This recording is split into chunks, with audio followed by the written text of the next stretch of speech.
चलिए तो आज छोटी अवधि में कमाई के मौके कहाँ कहाँ पर हैं आपको बताते हैं। नहीं, मैं आपको कोई शेयर का टिप नहीं दे रही हूँ कि स्टॉक में आपको छोटी अवधि के लिए पैसे लगाने चाहिए, ये नहीं बता रही हूँ, बल्कि फिक्स डिपॉजिट जो कि बहुत सारे लोगों का पसंदीदा निवेश का विकल्प है वो, और शॉर्ट टर्म डेट फंड में, यानी छोटी अवधि के लिए अगर आपको अपने पैसे कहीं पर लगाने हैं, पार्क करने हैं, तो किस तरह से आपको इनका चुनाव करना चाहिए। कमाई के मौके पोस्ट टैक्स रिटर्न्स के अगर हम लिहाज से देखें तो कहाँ पर ज़्यादा है, क्योंकि ब्याज दरें अभी भी ऊंचे लेवल पर ही हैं और फिलहाल ऐसी कटने की गुंजाइश होती हुई नहीं दिखाई दे रही, उनके कम होने की गुंजाइश नहीं दिखाई दे रही है। अब ऐसे में फिक्स डिपॉजिट पर जो ब्याज दरें बढ़ानी है, बैंक अभी भी ट्रांसमिशन फेज में है, पूरी तरह से ब्याज दरों में जो बढ़ोतरी हुई है उसको ट्रांसमिट नहीं कर पाए हैं, ग्राहकों को फ़ायदा नहीं दे पाए हैं। अब ऐसे में इस पूरे समीकरण को ध्यान में रखते हुए छोटी अवधि में कमाई का मौका कहाँ पर है। फिक्स डिपॉजिट में 1 साल के लिए पैसे लॉक इन करें, 3 साल के लिए करें या 5 साल के लिए करें,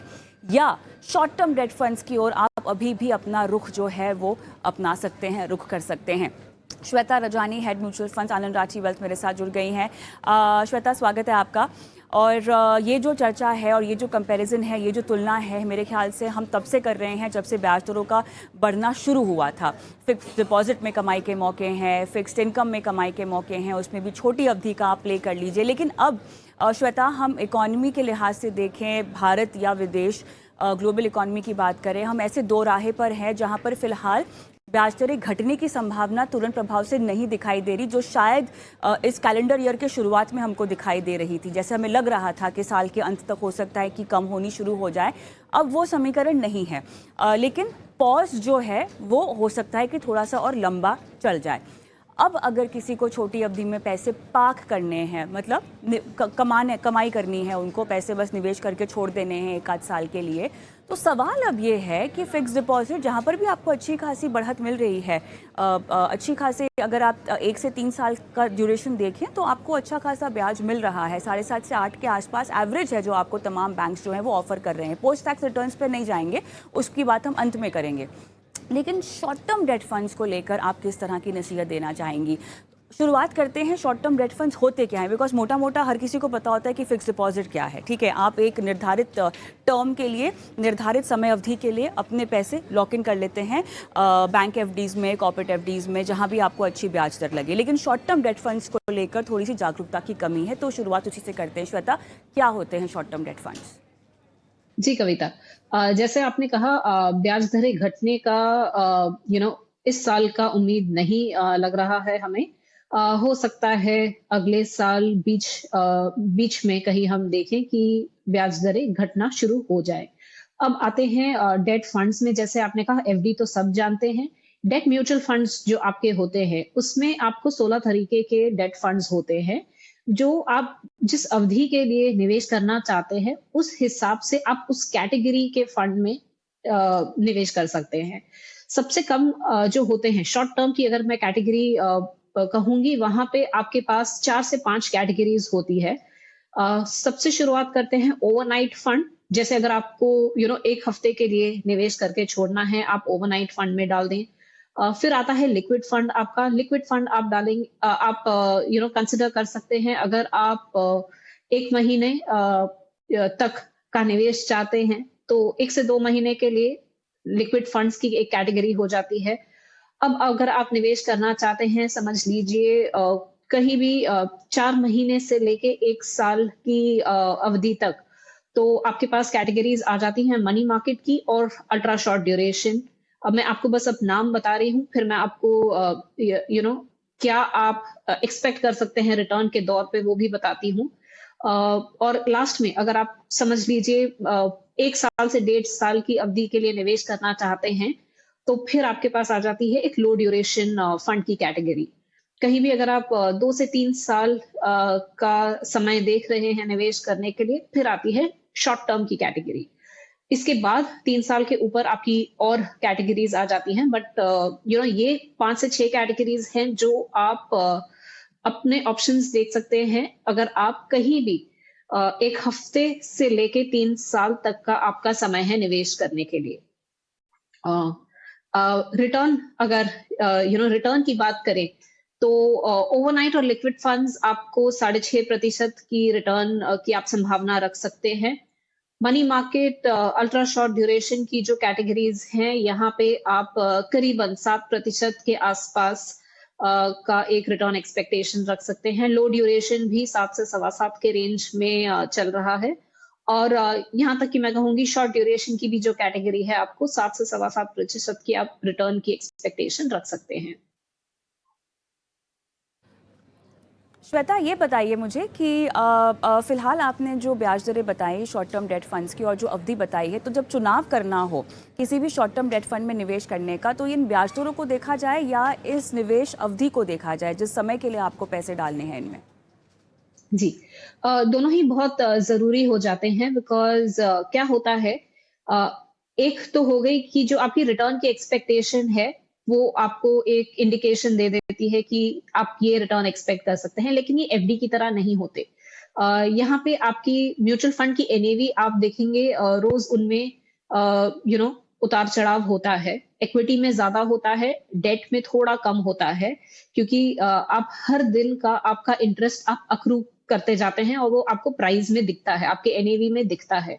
तो बहुत ज़रूरी हो जाता है कि आप जिस फंड में निवेश कर रहे हैं, उसकी जो मैच्योरिटी है, उसका मैच्योरिटी आपका जो होल्डिंग पीरियड है, उससे मैच करता हो। अगर आपको 6 महीने तक का ही समय है, आप निवेश करना चाहते हैं, तो फिर आप मनी मार्केट की कैटेगरी चुनें बिकॉज़ वहाँ पे वो जिन तरह के पेपर्स में निवेश करते हैं, उनकी मैच्योरिटी 6 महीने की आसपास की होती है। तो फंड की जो मैच्योरिटी है और आपका जो लक्ष्य है कि मुझे 6 महीने के लिए ही निवेश करना है, वो मैच होना चाहिए।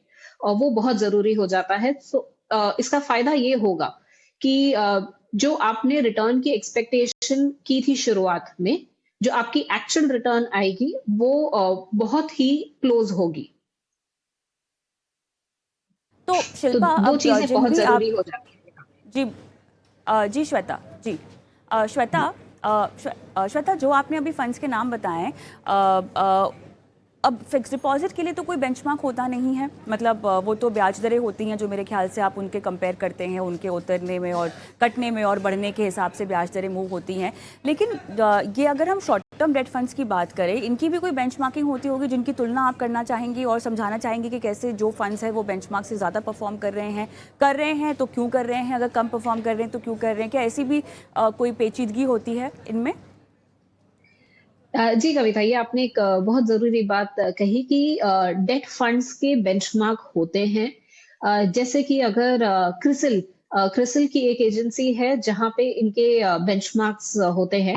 सो अगर मैं मनी मनी मैनेजर फंड कहूँ या मनी मार्केट फंड कहूँ, तो क्रिसिल का मनी मार्केट फंड या एनएसई का जो निफ्टी का निफ्टी का मनी मैनेजर इंडेक्स होता है, ये इस कैटेगरी के लिए लागू हो जाएगा। अगर हम अल्ट्रा शॉर्ट ड्यूरेशन कैटेगरी की बात कर रहे हैं, तो क्रिसिल का अल्ट्रा शॉर्ट ड्यूरेशन इंडेक्स या निफ्टी का क्रिसिल शॉर्ट ड्यूरेशन निफ्टी का शॉर्ट ड्यूरेशन इंडेक्स, ये 2 इंडेक्स हो गए जो इस कैटेगरी के लिए लागू है।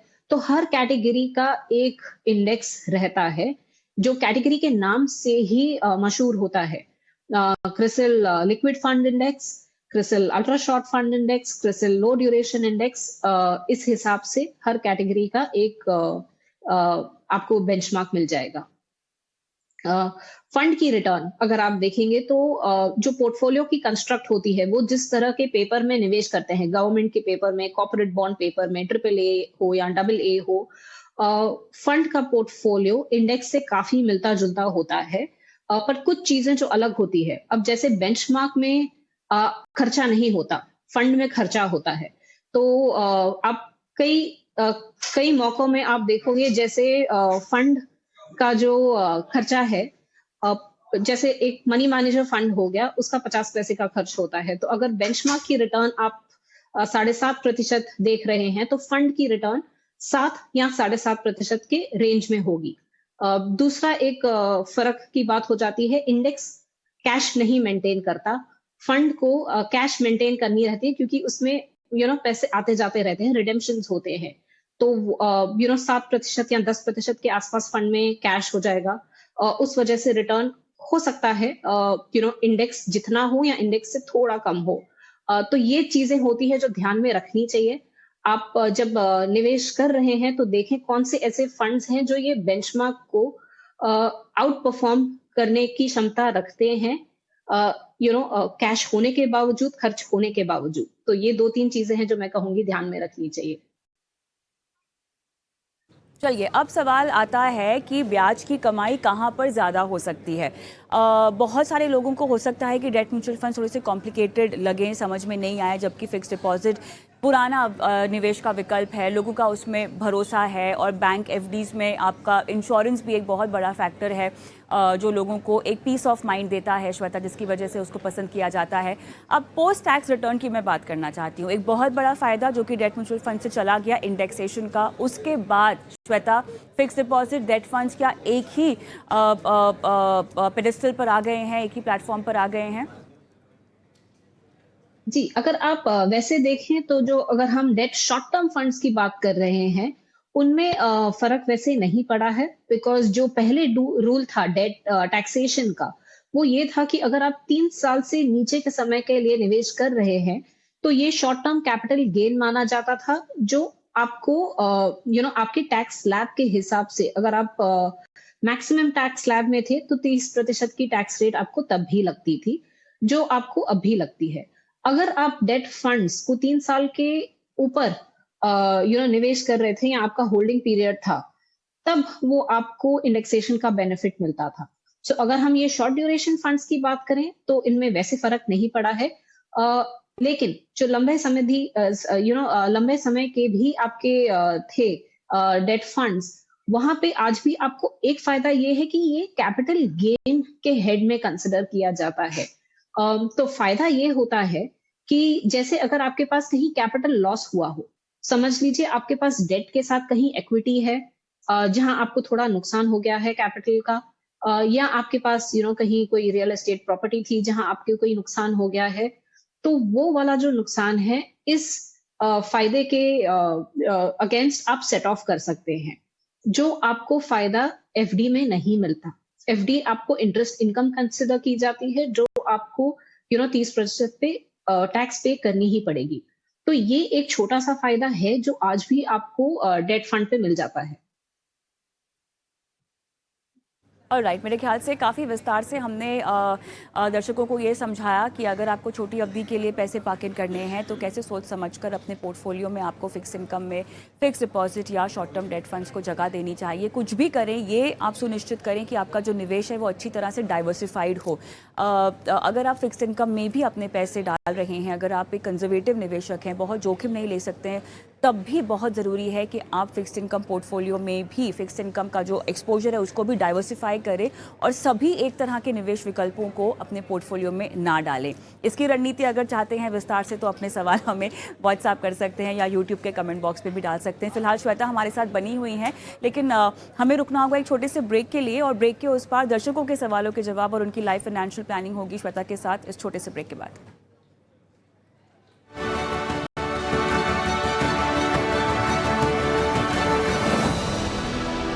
बैक, आप देख रहे हैं बनो अपना फाइनेंस मिनिस्टर और मैं हूं आपके साथ कविता थपलियाल, और शो का वो पड़ाव जहां पर हम दर्शकों के सवालों को शो में शामिल करते हैं, उनकी लाइफ फाइनेंशियल प्लानिंग करते हैं। ये वो सेगमेंट है हमारे शो का जो सबसे ज़्यादा यूट्यूब पर भी देखा जाता है। आप सब काफ़ी पसंद करते हैं क्योंकि औरों के सवालों के ज़रिए आपको अपने पोर्टफोलियो को लेकर भी जो सवाल हैं उनके जवाब मिल जाते हैं। और अगर आप भी ऐसे ही शख्स हैं जो परेशानी में हैं, दिक्कत में हैं, कन्फ्यूजन में है कि आपके पोर्टफोलियो में आपको आखिर क्या बदलाव करने चाहिए, निवेश रणनीति कैसे साधनी चाहिए, यूट्यूब पर तो आप देखते आए हैं शो, कमेंट बॉक्स पे अपने सवाल डालिए। देखिए, व्हाट्सएप भी कर सकते हैं, आपके लिए खास व्हाट्सएप नंबर भी हमने निकाला है 9619873567, जहां पर मुझे इंतज़ार रहता है आपके सभी सवालों का।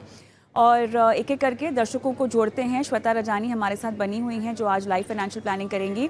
और पहला सवाल मंजू रानी जी का मैं लूँगी। मेरे ख्याल से मंजू फ़ोन पर नहीं है, लेकिन उनके पति हैं जो हमारे साथ उनका सवाल पूछना चाहते हैं। नमस्कार सर, आपका नाम बताइएगा। गंभीर है जी, आप बताइए सर, आपने Axis blue chip, Tata digital, SBI small cap, जी जी Parag Parikh flexi cap, ICICI logistic transport fund में पैसे लगाए हुए हैं, bank of India small cap भी है आपके पास। कब डाले हैं आपने ये पोर्टफोलियो में अपने फंड्स? ये मैडम मेरी वाइफ ही करती है, मंजू रानी के हैं, और अभी 1 साल हो गया मैम।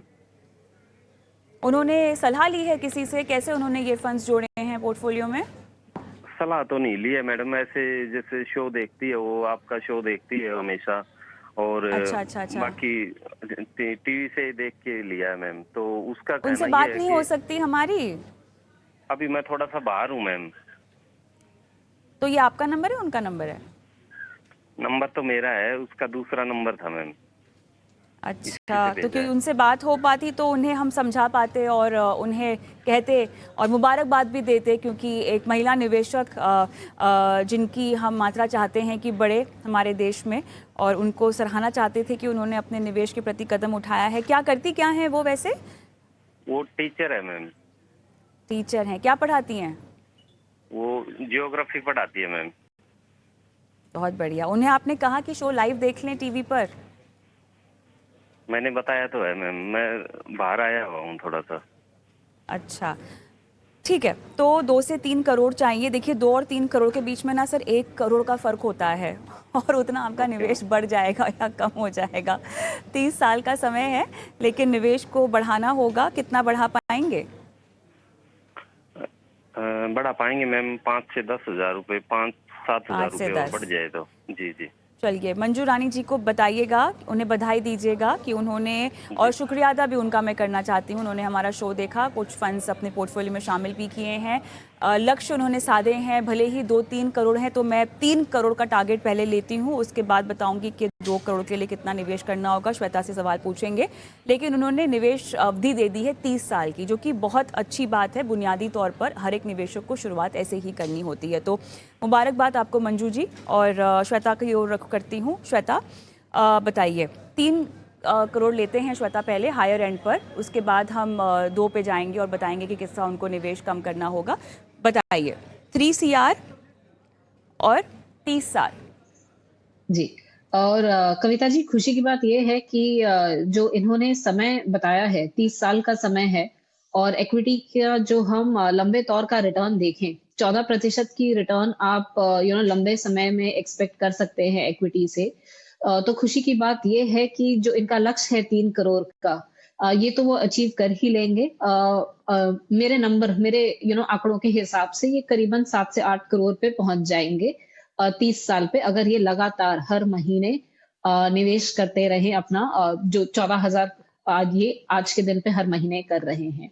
तो ये मंजू जी एक अच्छी बात है आपके पोर्टफोलियो पे। कुछ चेंजेस मैं आपको सजेस्ट करूंगी। जैसे 2 फंड हैं आपके पास, आईसीआईसीआई का लॉजिस्टिक्स फंड और टाटा का डिजिटल फंड।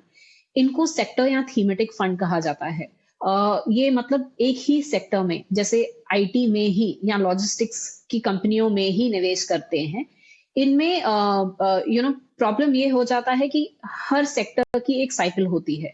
ये कभी बहुत अच्छा करते हैं, जब नहीं करते तो बिल्कुल अच्छा नहीं करते। ऐसे फंड को आप अवॉइड करें, तो इनमें आप एसआईपी बंद करें। इनके जगह पे आईसीआईसीआई का एक फोकस इक्विटी फंड है, वो आप कंसिडर कर सकते हैं। क्वांट का एक एक्टिव फंड है, वो मल्टी कैप फंड होता है, मतलब वो हर तरह के कंपनी में निवेश करेगा, तो वो आप कंसिडर कर सकते हैं। तीसरा, पारंपरिक फ्लेक्सी कैप, जो मैं आपको कहूंगी कि यहाँ पे आप एसआईपी रोक दें, क्योंकि ये अंतरराष्ट्रीय इक्विटी में भी निवेश करता है, लेकिन भारतीय इक्विटी का जो पोटेंशियल है वो ज्यादा अच्छा है अगले कुछ सालों के लिए। तो उसके जगह पे आप एचडीएफसी फ्लेक्सी कैप, ये एक फंड चेंज कर सकते हैं। और चौथा, एक बैंक ऑफ इंडिया का स्मॉल कैप फंड है। वो वैसे तो ठीक ठाक फंड है, लेकिन उससे बेहतर फंड मैं कहूंगी एक आदित्य बिरला का स्मॉल कैप फंड है। तो ये 4 फंड मेरा सुझाव होगा आपके लिए चेंज करने के लिए। ओके, देखिए, लंबी अवधि का यही फ़ायदा होता है कि शुरुआत आप जहाँ भी करें, समय रहते आप अपने निवेश को बढ़ाएं, तो आप लक्ष्य को भी पा सकते हैं और उससे ज़्यादा भी आप अचीव कर सकते हैं। बहरहाल, और कोई सवाल आपको पूछना है श्वेता से? अच्छा। हाँ, आपकी आवाज़ नहीं आई ये मुझे, क्या कह रहे हैं? जी मैडम, यही क्वेश्चन था मैम, इसी के लिए पूछना था कि इसमें क्या कुछ चलिए, बहुत मेंटेनेंस बढ़िया। करना था वगैरह।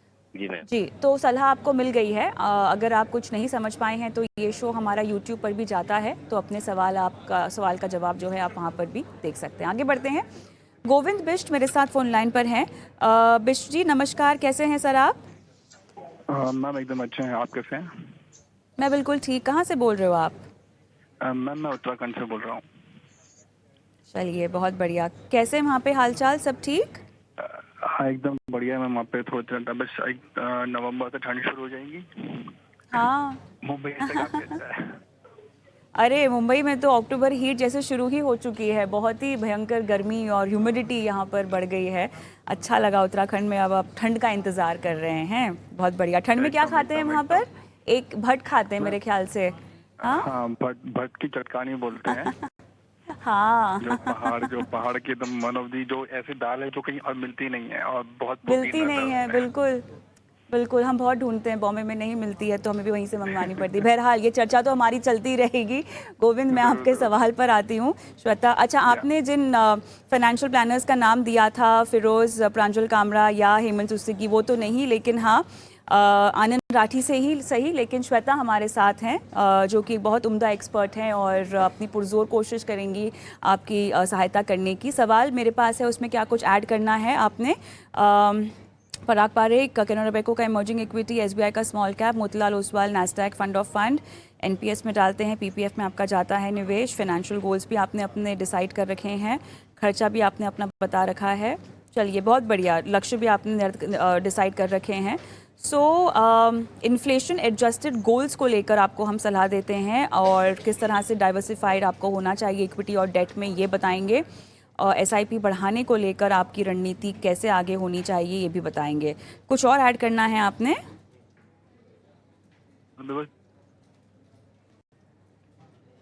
गोविंद, आपकी अर्जेंट आवाज़ एसआईपी कट गई। मेरी हाँ मैम, अभी आ रही है आवाज? हाँ हाँ हाँ, अब आ रही है, बताइए मैम ना। मेरा 31,500 का एसआईपी जाता है पर मंथ। जी उसके जी। अलावा मेरे वाइफ का भी 33,000 का एसआईपी जाता है। उनका पोर्टफोलियो में मैम, जस्ट अभी जनवरी में हमारी शादी हुआ है, तो उनके पोर्टफोलियो में 12 फंड थे, तो उसको मैंने कम ओह, करके 5 फंड पे लेके आया हूँ। तो ठीक है। उनका भी एसआईपी है, उनका भी एसआईपी 33,000 का जाता है पर मंथ, तो वो भी कंसिडर कीजिएगा। तो वो तो फंड्स के नाम है नहीं मेरे पास, वो 12 फंड्स क्यों हैं गोविंद? मैम एक्चुअली मेरा जनवरी में ही शादी हुआ है, तो मेरे से पहले वो उनको कोई गाइडेंस देते थे, तो एवरी ईयर उन्होंने नए नए पोर्टफोलियो में नए नए फंड्स ऐड किए। तो शादी के बाद मैं तो अपना चलिए, खुद मैनेज करता हूँ, तो उनका मैंने फिर शॉर्टलिस्ट करके 5 फंड किए हैं मैम। अच्छा।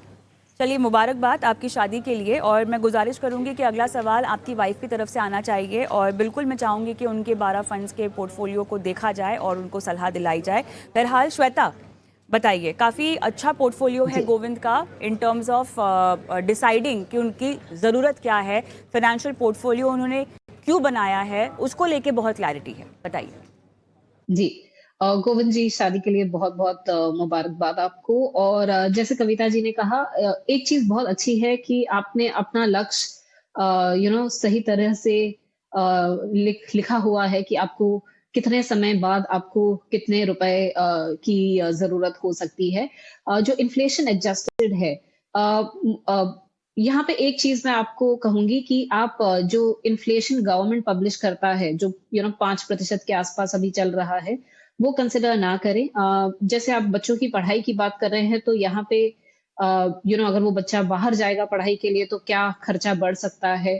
जब आप रिटायर हो जाएंगे तो मेडिकल के खर्चे कितने बढ़ते हैं, वो करीबन 7 से 8% की उसकी इन्फ्लेशन होती है। तो ये एक चीज है जो आप ध्यान में रखें।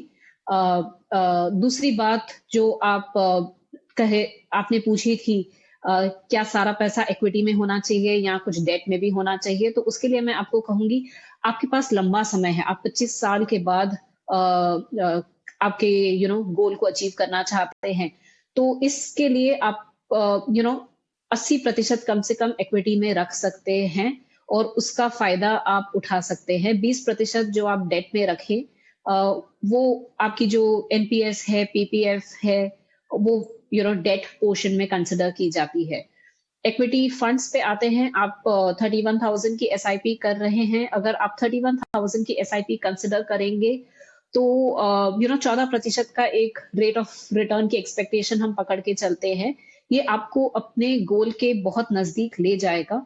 लेकिन अगर आप इसे बढ़ा सकते हैं 31,000 से, अगर आप इसे 37,000 ले जा सकते हैं आज के दिन पे, तो आप बहुत कंफर्टेबली अपना गोल अचीव कर लेंगे। अगर आप आज नहीं बढ़ा सकते उसे, तो आप स्टेप अप करें। हर साल 5% से अपना एसआईपी का अमाउंट बढ़ा दें। वो भी आपको कंफर्टेबली आपके लक्ष्य पे ले जाएगा। आते हैं आपके फंड्स पे। फंड्स के लिए आपके पास जो 2 फंड है, एक नैस्डैक का फंड है, एक पराग पारिक का फंड है। ये अंतर्राष्ट्रीय इक्विटी में निवेश करते हैं। नैस्डैक तो 100% ही, पराग पारिक 25% अंतर्राष्ट्रीय इक्विटी में निवेश कर रहा है। लेकिन मैं आपको सलाह दूंगी, ये एसआईपी आप बंद कर लें। जो डोमेस्टिक फंड है, जो 100% इंडिया में निवेश करते हैं, आप वो फंड्स कंसिडर करें। एसबीआई का एक large and mid cap fund है, एचडीएफसी का स्मॉल कैप फंड है। ये 2 फंड आप कंसिडर करें। आईसीआईसीआई का ही एक डिविडेंड यील्ड फंड भी है, वो भी आप कंसिडर कर सकते हैं निवेश करने के लिए। एसबीआई का जो स्मॉल कैप फंड है वो अच्छा है, आप उसे चाहें आप कंटिन्यू कर सकते हैं। इसके अलावा एक कोटक का मल्टी कैप फंड, ये भी मैं आपको सलाह दूंगी। आज के दिन पे आपके पास 4 फंड है, आप उसे ले जाएं। 6-7 फंड तक आप ले जा सकते हैं। उतना डाइवर्सिफिकेशन आपके पोर्टफोलियो में आ जाएगा। आपको large cap, mid cap, small cap सभी का फायदा मिल जाएगा। गोविंद, आपके पोर्टफोलियो को लेकर जो सवाल आपने पूछे थे, श्वेता ने आपको सभी जवाब दे दिए हैं। क्या और कोई सवाल है? हाँ मैम, एक खाली मुझे क्लैरिफिकेशन चाहिए था। मैम, अपार्ट फ्रॉम जो भी मेरा 7 CR के गोल्स है या 70 लाख के जो गोल्स है मेरे आफ्टर 25 या 20 ईयर्स के, तो वो अचीव हो जाएंगे? और उसमें मुझे अभी 10,000 की एसआईपी और इंक्रीज करनी है, तो जो फंड उन्होंने बताया है डायरेक्टली उसमें 5 में इंक्रीज कर दूं, या फिर उसमें भी मैं 2,000 में डिवाइड करूं? श्वेता जी, जी कविता जी, आज आप 31,000 निवेश कर रहे हैं एसआईपी के तौर पे। आप उसे 41,000 पे ले जाएं। आप इसे इक्वली डिस्ट्रीब्यूट कर दें। तो एज अ बास्केट, जैसे मैं बोल रही थी थोड़ी देर पहले, आपको लार्ज, मिड, स्मॉल सभी का फायदा मिल जाएगा। आपके गोल 41,000 की एसआईपी पे आसानी से आप अचीव कर पाएंगे। All the best Govind. आगे बढ़ते हैं श्वेता, और अगला सवाल यूट्यूब से हमारे दर्शक का मैं लूँगी, और महेश है इनका नाम, और इन्हें अपना पोर्टफोलियो रिव्यू करवाना है। टाटा स्मॉल कैप, कौन small cap, HDFC mid cap opportunity है इनके पोर्टफोलियो में, और इनका एनआरआई ऑब्जेक्टिव भी है इन्वेस्टमेंट का। मोतीलाल ओसवाल मिड कैप भी है, एसबीआई कॉन्ट्रा भी है, और 5 करोड़ 15 साल में अर्ली रिटायरमेंट का इनका एक लक्ष्य है। रियल एस्टेट में मंथली इनकम, रेंटल इनकम और बाकी कैश डिपॉजिट्स की भी डिटेल्स इन्होंने दी है। फंड का सिलेक्शन आपके पास है। बताइए श्वेता, कैसे आप इनकी सहायता कर पाएंगी? जी, तो रिटायरमेंट का गोल है। सबसे पहले मैं यहाँ कहूंगी कि जैसे हम हर किसी से कहते हैं, रिटायरमेंट पे भी आप एक नंबर का जो आपका गोल होता है वो जरूर बना ले कि आपका आज का जो हर महीने का खर्चा है, उसे अगर आप एनुअलाइज करते हैं और इन्फ्लेशन जोड़ लें 8% के आसपास की, तो फिर आप रिटायरमेंट चाहे 15 साल बाद हो, 20 साल बाद हो, आपको कितना एक मूल्य जोड़ना होगा, ये नंबर आप सबसे पहले मैथ कर लें। वो आपको हेल्प करेगा ये जानने में कि आपको कितनी एसआईपी करनी चाहिए। आते हैं आपके फंड्स पे। तो कुछ फंड्स जो मैं आपको कहूंगी आप कंसिडर कर सकते हैं यहाँ एसआईपी बंद करने के लिए। आपने 361 का फोकस इक्विटी फंड है, फ्रैंकलिन का एक फंड था आपका, फ्लेक्सी कैप और आईसीआईसीआई ब्लू चिप फंड। तो ये कुछ फंड हैं जिन्हें आप अवॉइड कर सकते हैं अपने पोर्टफोलियो में। इसके अलावा एचडीएफसी का जो एक मिड कैप है और मोतीलाल का मिड कैप फंड, इसमें से आप एसआईपी बंद कर सकते हैं। जो एसआईपी आप चालू कर सकते हैं इनके जगह पे आप कोटक का एक इमर्जिंग इक्विटी फंड, इसे एसआईपी चालू कर दें।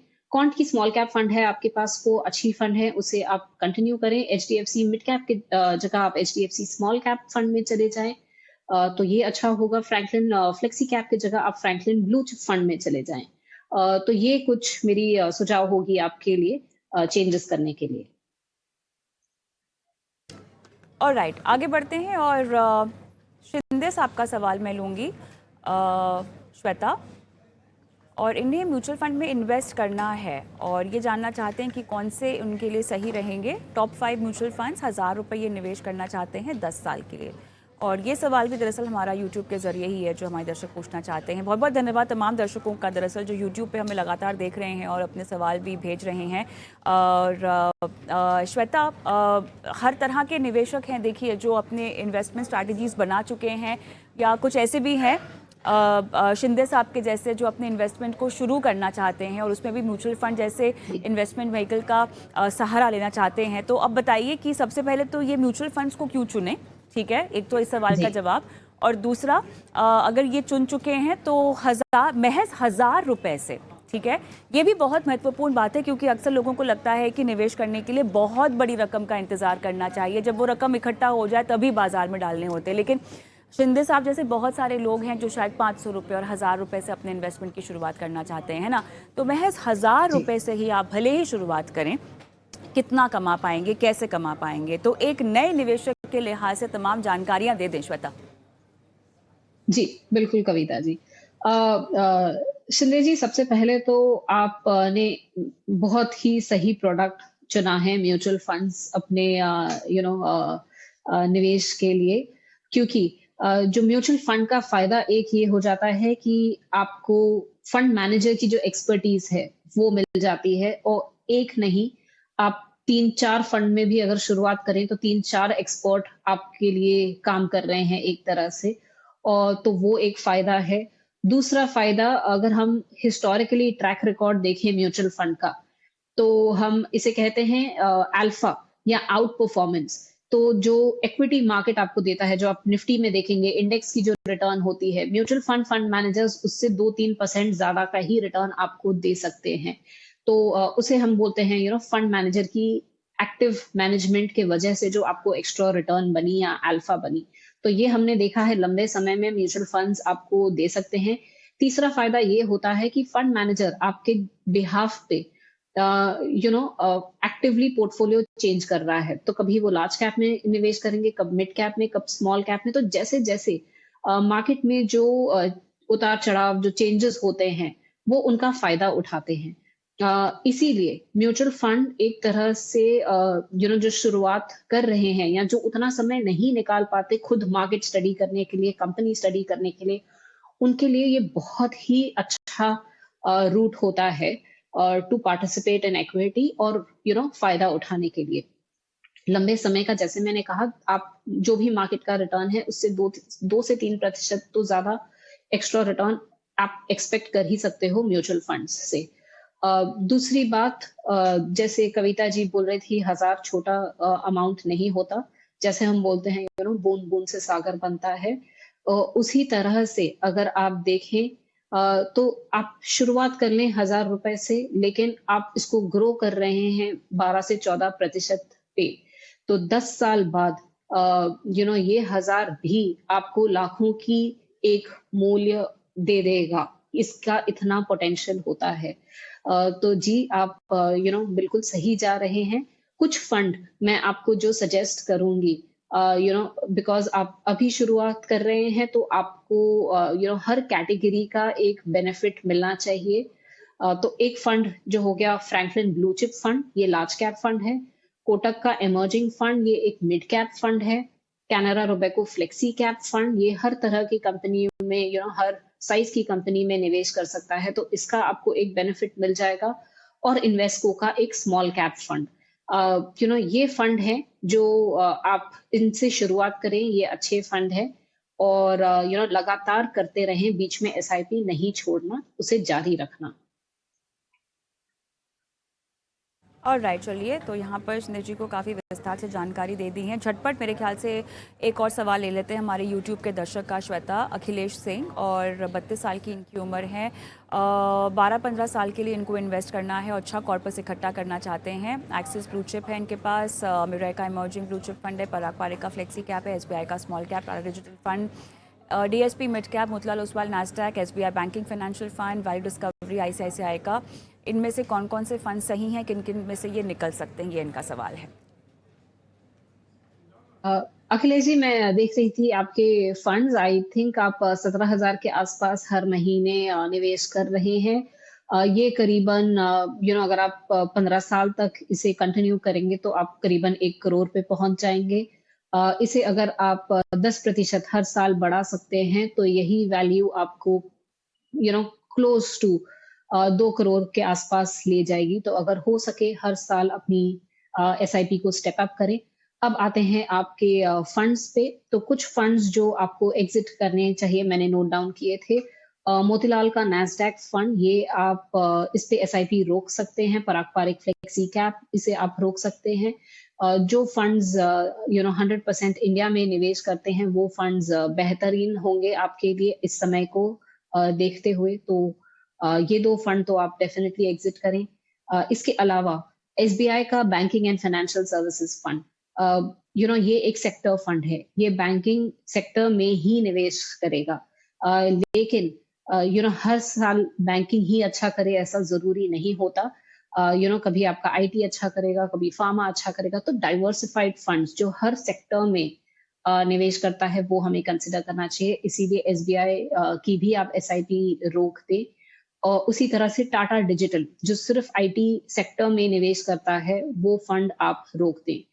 इन फंड्स को अगर आप एसआईपी रोक रहे हैं तो आप कहाँ निवेश कर सकते हैं, इसके जगह पे मैं आपको सलाह दूंगी। आप एचडीएफसी का फ्लेक्सी कैप फंड, कोटक का मल्टी कैप फंड, एसबीआई का आप बैंकिंग से निकल के एसबीआई का जो कॉन्ट्रा फंड है वो आप कंसिडर कर सकते हैं अपने निवेश के लिए।